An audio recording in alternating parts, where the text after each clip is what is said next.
Good morning, good afternoon, good evening. Welcome to Saturday Night Psychic.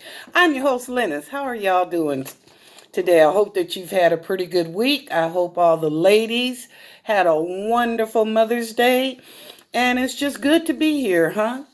Okay, well, this video is about relationships and the virus.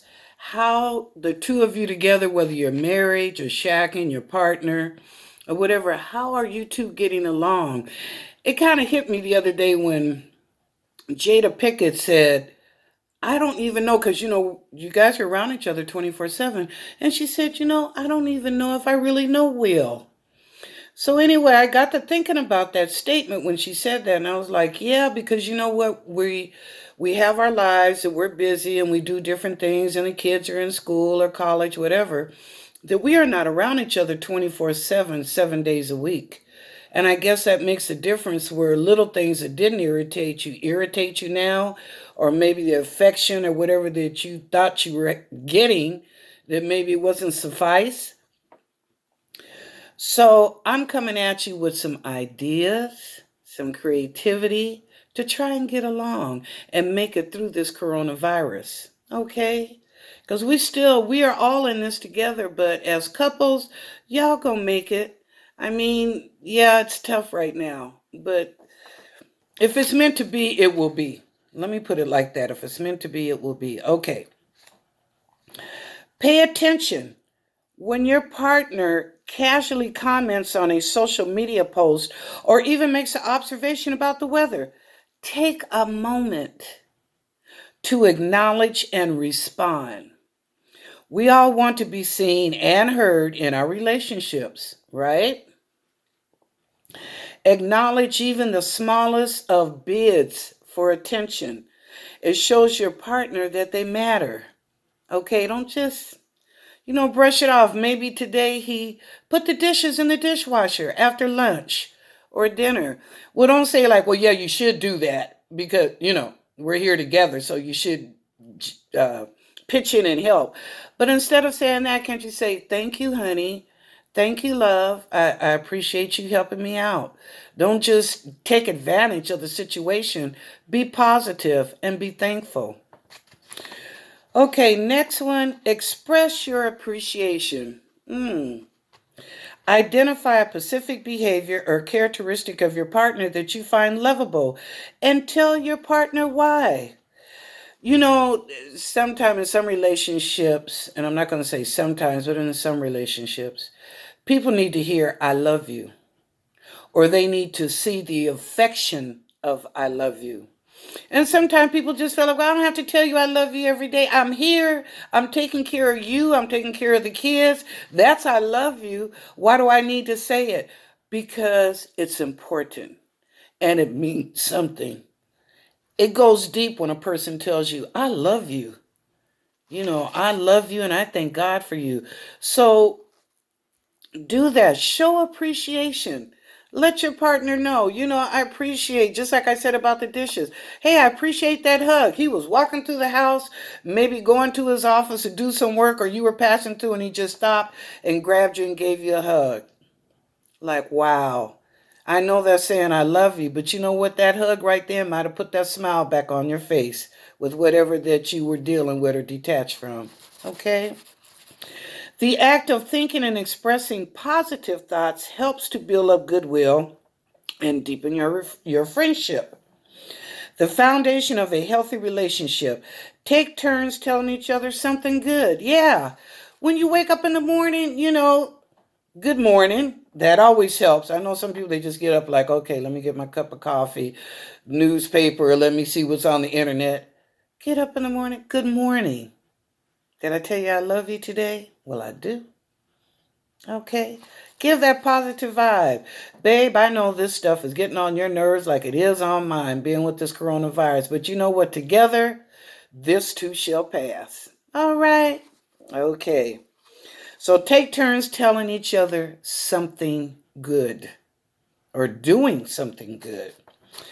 Touch. At a time when so many are lonely and longing for a hug. I just said that, huh? Couples living together have the privilege of enjoying physical intimacy. That doesn't necessarily mean sex, but it could lead to a greater sexual satisfaction. Holding hands, snuggling, and gentle massage are all powerful, nonverbal ways of expressing affection. And they promote the release of feel good and bonding hormones, dopamine, oxytocin, and serotonin. Serotonin. So yes, do this. Touch. Hey, like I just said, it don't have to be about sex. The hug. Maybe you walk down the hall, boom, boom, high five. Whatever, but or you may bump because you're in the house, so you're okay. I don't think you have to wear the mask in the house and the gloves because you're around each other. But it's a little, what's up? You got it, or I got you. Okay, share a hobby or activity. People are looking for ways to make money since they're either out of a job or they're getting unemployment, uh, delays or whatever. So share a hobby or activity, something you might enjoy. I know one lady here in Washington. She makes masks. And so she had her husband and her son help her. And she's been sending masks, y'all, all over the United States. Beautiful, beautiful masks. My daughter bought some for me and her dad. And it's just, I mean, beautiful, beautiful masks. But looking for ways to make money. So she started doing masks and selling them. And like I said, made it a family activity between her husband and her son. Find something you both enjoy that helps you escape your routine. Bonus points is something gets you moving. For instance, a power walk allows you to get in some exercise. Hello. And to catch up with each other's concerns and dreams. Even cooking together can turn what might be a ho-hum experience into an opportunity to create and connect. Wouldn't that be fun? Sign up for a virtual cooking class or make treasured family recipes. Now, one thing I know us ladies have been doing, my girlfriends and I, we've been trading recipes. Just, oh, have you tried this? Economical, doesn't call for a lot of ingredients, and it's good. So yeah, why not? I think that'd be fun in the kitchen, both of you together cooking or doing something good. And if it doesn't work out, it may not taste that good. That's okay. Try something else. Try something else different, but I'm sure you'll come to a conclusion that you both had a good time. It was positive, and hopefully, it tasted good. Not only looked good, but tasted good as well. Okay. Now, seek support if it seems as if you're not even speaking the same language or you're in conflict about every little thing. Seek guidance from a trained mental health professional who can help you communicate and understand each other better and keep your love tank full. Okay? Because sometimes you can pray to God and the angels and miracles and stuff, but you may not get the answer that you want to receive. Okay? Or that you want to hear. So, anyway, and then sometimes, people are going through mental anguish, they're going through depression, anger, snapping at one another, not really meaning to because that's not their character or their personality, or maybe not even their behavior. But the coronavirus has changed us, y'all, like they said, the new normal. But things that used to didn't bother us, or we get over them and go on about our way, now we stop. And we think about it like, wow, okay, I need to do this. How am I going to do that? The kids are graduation this week, and some of them are graduating with by themselves because the family can't be there, but they're still being recognized. And so what the families are doing, I saw in some graduations, they're just going by the school when the kids come out and they're honking and got the balloons and, so the kids don't feel like they're just lonely. They're by themselves, other than when they go back home to their parents. But, that they're being recognized for their hard work as high school or senior graduating. And I hope that they do something very good too for the college students, that they also will be recognized. Because, man, let me tell you, more than high school, you're paying for that education. So, hell yes, you want somebody to recognize, not notice, the job that you're going to or your expectations, but notice me. Look what I've done. Look at the money that I've spent to get here where I'm at, where it's a BA, a master's, or a PhD. God bless you. And by the way, congratulations to all you high school seniors. And congratulations to all you college seniors. God bless you. And I wish you the very best in your life to come. Okay, now even though we've been sheltered together for weeks, attention can severely affect our partnerships. Partly because of stress, but also because of our addiction to busyness left untreated. It can stricken a relationship by weakening communication, trust, sexual desire, and more. Early symptoms include reduced eye contact, purely transactional communication, and out of sync sexual needs. More critical stages may include infidelity and divorce. Well, I'm going to tell you, I already predicted at the end of the year, we either going to have a lot of babies coming, or it could be divorces, or it could be a lot of marriages. Hey, Mikey said, let's do this. You know what? We have found each other out through coronavirus. So you know what? Let's do this. So anyway, do think about that. What I was just saying, where you're at home and things have changed and communication. Because let me tell you one thing for certain, communication and understanding can't be beat. Can't be beat, y'all. Communication and understanding. You can agree to disagree. That's okay. Nobody's perfect. Jesus ain't here. Okay, that's all right. But communicate so that we have an understanding. Because you have your prerogative. If that's the way you feel, fine. That may not be the way I feel. And then again, maybe it is. I might agree with you 100%. But we got to communicate to get an understanding in the same way while you're dealing with your children. Right? Okay. These extraordinary times present a unique opportunity to build up resistance to this silent attack on intimacy and inoculate our relationships against being neglected. And there are some best practices that can protect your partnership, deepen your connection, and refill your love tank. Research on attachment in adults and children shows that we need secure connection in order to be happy, grow, and develop, and feel good about ourselves. A check-in in one way that provides a sense of connection. So I want to say this.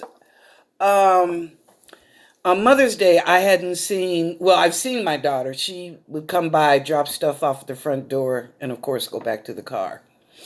But my daughter and I are very close. We're like, just like this, Mutt and Jeff. Well, I haven't been able to hug her or see her since maybe the beginning of March, and we're now in May. So on Mother's Day, we kissed and we hugged, okay? I tell you, y'all, I must have bawled for 30 minutes. My daughter's like, Mom, stop crying. You're going to make me cry, Mom, stop, But it just felt good to hug my child, to kiss my child. So I can imagine a husband, a wife, children, grandchildren, grandparents, aunt and uncle, sisters and brothers. I understand that because that emotion was so strong. But anyway, let's try and get together. I'm trying not to cry. I'm sorry. It touches me when I think about when we don't have human action to be able to hug somebody. I know we're all doing the gloves, bump or the elbow, and stuff like that. But, excuse me. Woo. I'm sorry. But anyway, if you have a close relationship with your loved ones, with your children, or your siblings, your family, then yeah, you miss that connection, that interaction. So anyway, excuse me. Sorry, it just got full. But anyway, okay. So now, um, that's for all you people. Ooh, excuse me. Now that's for all you people that during this coronavirus thing, that maybe you've lost your reconnection. So we need to refill them love tanks, y'all. We need to fill them back up and get back to where we're supposed to be. Because it is letting up. They're saying, little by little, it's letting up that people are able to go back, to work and, do some things. So now, before I let you go, I want to give you an update on astrology because I'm a psychic. Empathic intuitive. So, happy birthday, Taurus and Gemini. Happy birthday, Taurus and Gemini. Okay, now the new moon is on May 22nd. You want to write that down. Our lunar eclipse is May 24th. So the new moon is the 22nd. Put your intentions out there, what you would like to see happen. Remember, when you write them down, put them in the window. Just lay it in the window so the moon can shine down on them. But make your intentions known. And the lunar eclipse, hopefully I'll have more information about this lunar eclipse and how it may affect the 12 zodiac signs. And then announcement next month is Mercury retrograde. It starts June 18th to July something, I think July 12th. But anyway, forewarned, mark it on your calendars. Mercury retrograde. It starts June 18th. Okay. And that's about it. I'll probably be back maybe Monday or Tuesday and talk about the lunar eclipse and how it'll affect our horoscope signs. And other than that, y'all, show the love.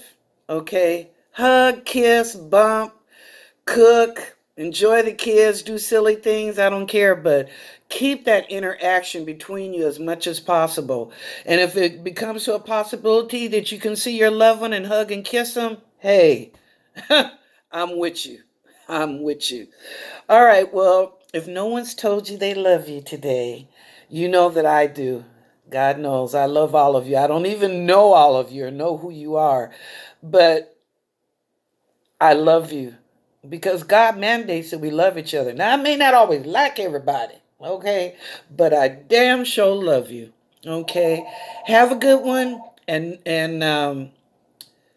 think about the relationship, okay. See ya.